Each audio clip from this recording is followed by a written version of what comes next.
The following video was recorded before Sony announced they were no longer going to produce physical games starting January 2028. However, the message is still the same. Enjoy. Today I want to talk a bit about buying physical video games and the effect that game keycards have had on that decision-making process. I love physical media. So many people love physical media, and we see what's happening with GTA 6 and how that's being a code in a box and just the price of the PlayStation 6 and how we're quickly entering the all digital area and we're just like grasping at straws for anything physical media. Game key cards are becoming a bit more of the norm, but soon they might be the only physical option left. And I know a lot of people don't like game key cards. I defend them a bit. Like, I'm not super against them. Like, there's not a single game key card out there that I wish wasn't a game key card, right? But by no means do I want to have a full digital library or purchase a code in a box. Like, what a waste of shelf space and plastic that is. But yeah, over the past couple of months, some things happened, particularly with one game series that really made me question my values a bit and what I really want to prioritize because yeah, it's just so easy to feel like you're taking like the high ground and that you're just like better than everyone by saying, I will not touch a game key card. I will not buy a game key card, physical media over everything. And like, there's so much truth to that, to physical media. And it's so easy. It's such an easy like argument to win. Like, it's something that's like someone doesn't want to lose an argument. It's the safest stance to take, right? But there's truth to it too. Like, it was part of my decision making for buying Pragmata on the PlayStation 5 and not the Nintendo Switch 2. Nintendo Switch 2 is a game key card. If that was full on card, I'm like seriously collecting for the Nintendo Switch 2 right now, and I would have wanted that on Nintendo Switch 2. Heck, I love this game so much. It's weird, and I love the Nintendo Switch 2 so much that I got the Platinum Trophy on Pragmata, and now I like want the game key card on Nintendo Switch 2, so I have the option of playing it there on Nintendo Switch 2, because Nintendo Switch 2 is a very interesting platform for me personally. I feel like a lot of people view it as like a handheld. I think that's a very popular use case of it. I'm someone who always plays it on the TV. I rarely play handheld. I do sometimes. There are some points in my life where I do, and I'm forecasting that there's going to be a lot more times when I play it in handheld, particularly in bed, before bed, and some other instances we'll go over throughout this video. But right now, I primarily play on this TV, on the OLED. I love playing on the TV. I have not played my Switch 2 in handheld mode at all, except for just like demoing it and like just trying out it and like, this is cool. But I don't seriously play it like that. And my Switch 1 environment, I've had 3 docks in my house. We had 2 Nintendo Switch 2 systems and 3 docks. I bought a refurbished dock on Nintendo's website, and I had a dock down here, a dock in the living room upstairs. I'm in the basement right now, so in the living room, and then on our second floor, have a bit of a setup there. It was intended for more retro games, but that whole setup's changing because of having kids and like them like just they're not ready to play games, and I don't want them to like ruin anything or wondering what I'm doing if I'm playing games in there. So I really haven't used that setup at all. But that's what the Switch has always been for me, is I have docks everywhere. I can take my console and put it to another TV and play it on the TV without having to rehook everything up, which would be something like the PlayStation 5. Is I have one PlayStation 5. That's where I play PlayStation 5. I do not have the option to play the PlayStation 5 anywhere else. And so that's part of like, as I'm buying games and building a library for Nintendo Switch 2, which is something I've never done for any console before. Really just built a backlog. I've only played as I go. And the backlog I do build is digital games that are like $1. Oh, there's a few games for here's $1, $2, $3. I'll buy like 10 or 20 bucks of games, and they're my digital library backup, which is great. And I love going through seeing what do I have here in my digital library. Of course, like what gamer out there doesn't have a library of digital games that they bought on the cheap, like Steam players or anything like that. But there's one game series in particular that I really want to get into, and I think I'm really gonna love. And I haven't really covered any JRPGs on this channel yet, but I did pick up Trails in the Sky first chapter. I bought this at launch, so I guess I overpaid. I could have got it on the sale eventually because I wanted to play it right when it came out, but I gotta go with my vibes and my instincts and my choices, right? I like to have options, and this didn't make the cut because it's probably gonna be like an 80-hour long JRPG. I mean, correct me in the chat if you played this one. Maybe it's over 100 hours long, and I think I'm gonna love this game because I'm a big One Piece fan. And if you know anything about One Piece, it's like the longest manga, the longest anime. I mean, it's not literally the longest one of all time, but man, it's a long anime, and some people don't like that, which I can't wrap my head around that. That it's like too unwatchable because it's such a big commitment, and it's like don't ever complain about being bored, right? Like you have like years worth of entertainment value if you watch the show, and I don't know. I always feel like once you get to like, for those who have watched it, once you get to like Skypiea or Enies Lobby, it like the show's not long enough. Like the pacing after the time skip is really bad, and that's the biggest candidate for the remake. But yeah, we'll see how that new remake goes. But a lot of people say commonly that this is the JRPG of, or the One Piece of JRPGs, which is awesome. I played a lot of Tales games. I like those, but they're all kind of their own stories. There's not too many sequels, and this kind of seems like it's a big JRPG, but they're all chained together. And there's like graphics that you can see online about like the timeline of all these games, and I really want to play this, and I'm really gonna love it. I expect I'm gonna love it, and who knows? Maybe I don't even know what I'm getting myself into.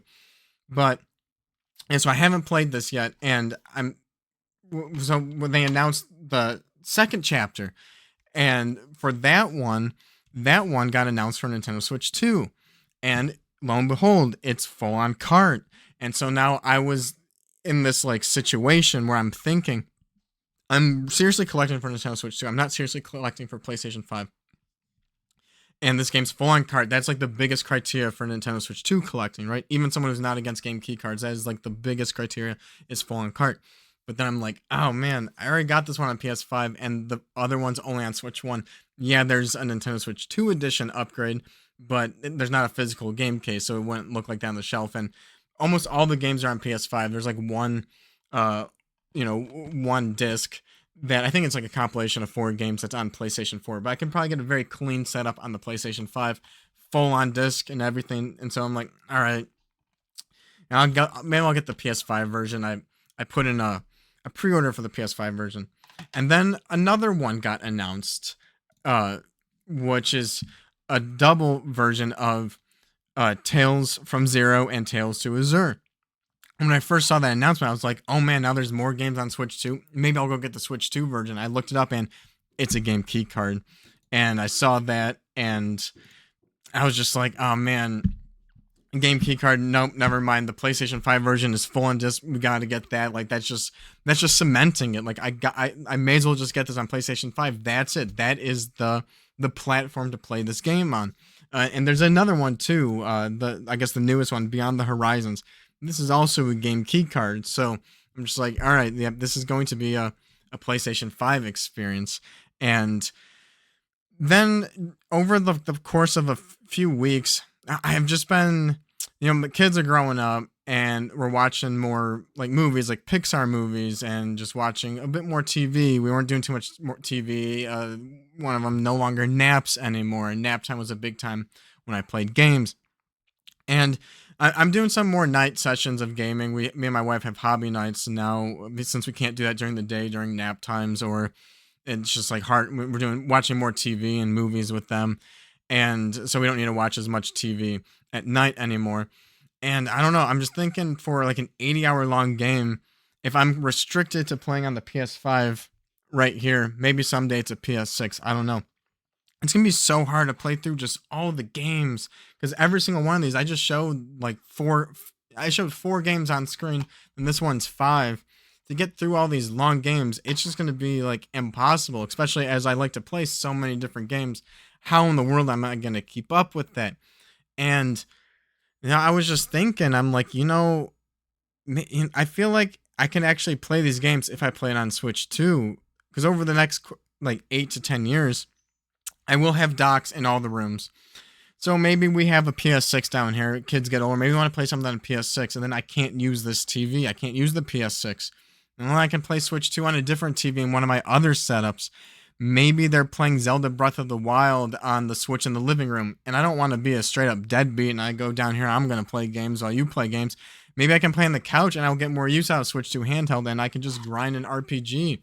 And this is like the exact reason why I didn't even hesitate for Adventures of Elliot on Switch 2, even as a game key card, because I know like that, or as they get even older and we start watching more movies, which we already are kind of, but like even more movies and more TV. Like we start grinding like the Pokemon anime or something. We were watching just a lot of TV.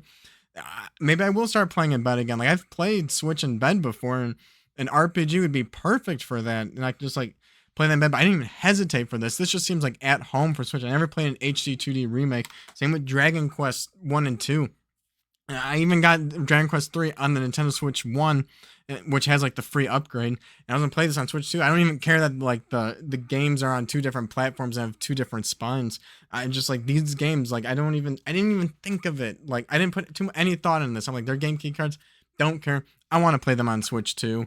I want the options. And I was just thinking about, I'm like, do I really need these Trails games on PS5 for the sake of preservation, right? It's like I might not even play them if that's the case. If I buy them on the PlayStation 5, it just might be sat on the shelf, and I'll probably always have an excuse of like those scenarios I just laid out. Like I don't want to use my PlayStation Portal in bed because of the lag and stuff, and I don't know, someone's playing down here. Like there's just like so much more friction if I have all my eggs in one basket. I have to play it right here over the course of like the next 8 years versus Nintendo Switch 2, where we're probably gonna have a total of 4 consoles in our house over time.